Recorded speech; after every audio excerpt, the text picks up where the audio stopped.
وسلم وبارک علی النبی الأمی وآلہ وصحابہ اجمعین کما تحب وترضى بأن تصلی علیہ۔ عزیزان گرامی،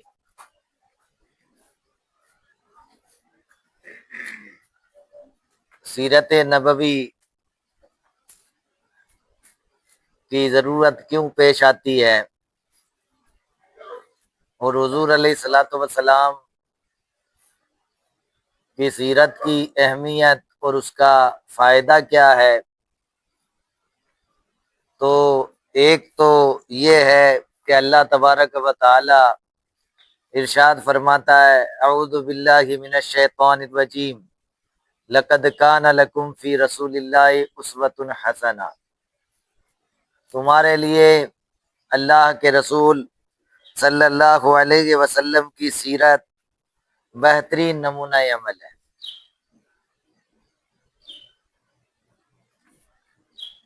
حضور علیہ الصلوۃ والسلام کی سیرت کو بہترین نمونہ عمل قرار دیا گیا، تو اب تقاضا یہی ہے کہ حضور علیہ الصلوۃ والسلام کی سیرت کو پورے طور پر جانا جائے، بھرپور طور پر جاننے کی کوشش کی جائے، اس لیے سیرت کا جاننا ضروری ہے۔ دوسری آیت میں اللہ تبارک و تعالی ارشاد فرماتا ہے کہ وَمَن يُطِعِ الرَّسُولَ فَقَدْ أَطَاعَ اللَّهَ، جس نے رسول کی اطاعت کی اس نے اللہ کی اطاعت کی، یعنی رسول کی اطاعت کو اللہ کی اطاعت قرار دیا گیا۔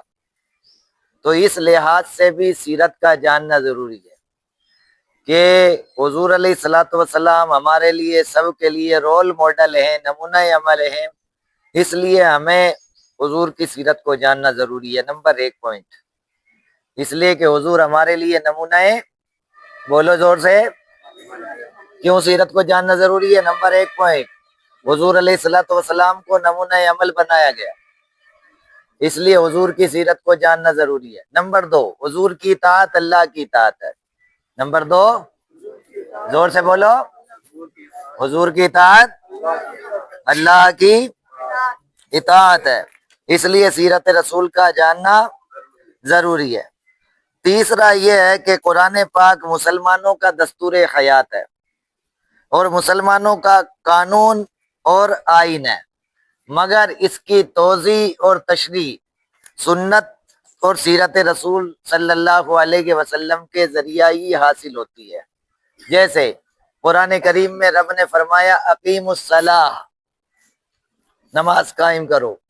اب کیسے پڑھنی ہے، کتنی پڑھنی ہے، وہ سنت نبوی سے میسر ہوگی، سیرت نبوی سے ہمیں حاصل ہوگی۔ اس لیے قرآن کو مکمل طور پر سمجھنے کے لیے بھی سیرت نبوی سے آشنا ہونا ضروری ہے۔ اگر اس سے ہم روشناس نہیں ہوئے، اگر ہم نے اس کی معلومات حاصل نہیں کی، صرف قرآن پر ہی رہے، تو پورے طور پر دین اسلام کے جو احکام ہیں ان کو سمجھنے سے قاصر رہیں گے، ان کو سمجھ نہیں پائیں گے۔ اس لیے 3 اہم پوائنٹ، ایک حضور علیہ الصلوۃ والسلام ہمارے لیے نمونہ عمل قرار دیے گئے، دوسرا حضور کی اطاعت اللہ کی اطاعت ہے، اور تیسرا قرآن کی توضیح و تشریح کو سمجھنے کے لیے سنت نبوی اور سیرت نبوی کا سہارا ہمیں لینا پڑتا ہے۔ اس لیے ہمیں حضور علیہ الصلوۃ والسلام کی سیرت کا حاصل کرنا از حد ضروری۔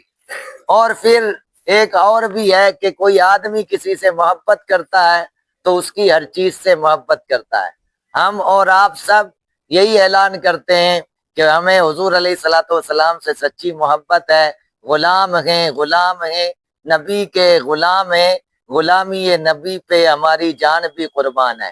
ایسے نعرے بھی ہم لگاتے نظر آتے ہیں، مگر غلامی کا تقاضا یہ نہیں کہ صرف آپ نعرہ لگا کر کے اپنی غلامی کا حق ادا کریں، کبھی کبھی میدان میں بھی اترنا پڑتا ہے۔ یہاں میدان میں اترنے کو نہیں کہا جاتا، بلکہ حضور علیہ الصلوۃ والسلام کے جو فرمودات ہیں ان پر عمل کرنا سچی غلامی کا تقاضا ہے۔ حضور علیہ الصلوۃ والسلام نے فرمایا طلب العلم فریضۃ علی کل مسلم و مسلمہ، تو علم طلب کرنا ہر ایک مسلمان مرد اور عورت پر فرض ہے، تو ہمیں علم سے شغف رکھنا ہوگا۔ حضور علیہ الصلوۃ والسلام نے فرمایا قرۃ عینی فی الصلاۃ، میری آنکھوں کی ٹھنڈک نماز میں ہے، تو ہمیں نماز میں دل لگانا ہوگا، نماز سے محبت کرنی ہوگی۔ سچی محبت کا تقاضا یہ ہے کہ محبوب کی ہر ادا سے محبت کی جائے۔ رب قدیر ہمیں سیرت سے کما حق و واقفیت حاصل کرنے کی توفیق عطا فرمائے۔ استغفر اللہ ربی من کل ذنب و اتوب الیہ، اشہد ان لا الہ الا اللہ وحدہ لا شریک لہ واشہد ان سیدنا مولانا محمد عبدہ و رسولہ۔ السلام علیکم۔